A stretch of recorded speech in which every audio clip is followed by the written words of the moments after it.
Looking relaxed, Emmanuel Macron cast his vote in the northern coastal town of Le Touquet. This election is critical for the new president. He needs a majority in parliament to be able to push through his planned reforms. Marine Le Pen also voted in northern France, where she's running for the seat of Hénin-Beaumont. The far-right National Front leader lost the presidency to Macron, but she won an unprecedented number of votes. Her party hopes that will translate into more seats. For now, it only has 2. Le Pen's bet was to say that they can become like the first opposition party in France.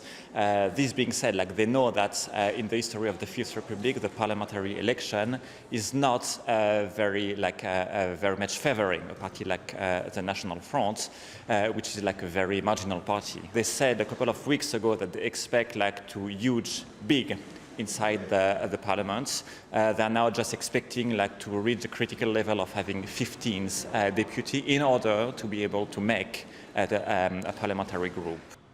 In Paris, many people chose to enjoy the sunshine rather than vote. By midday local time, voter turnout was slightly lower than 5 years ago. It's been quiet in this polling station in central Paris so far. We certainly haven't seen the sort of queues that we saw for the presidential election. And what voters here have been telling us is that many of them are suffering from a certain amount of election fatigue. There's fatigue after 6 months of electoral suspense. It's been terrible. There have even been divisions in families between husbands and wives, parents and children. I'm not enthusiastic at all. There is a general tiredness, but I have to do my duty. Electoral fatigue? No, I'm very motivated.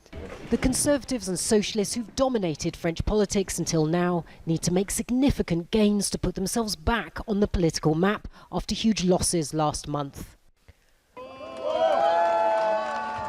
Results from the first round will be known by late evening in France. A second and final round next Sunday will determine the balance of power for the next 5 years and whether Macron will have won his final gamble to transform the political landscape.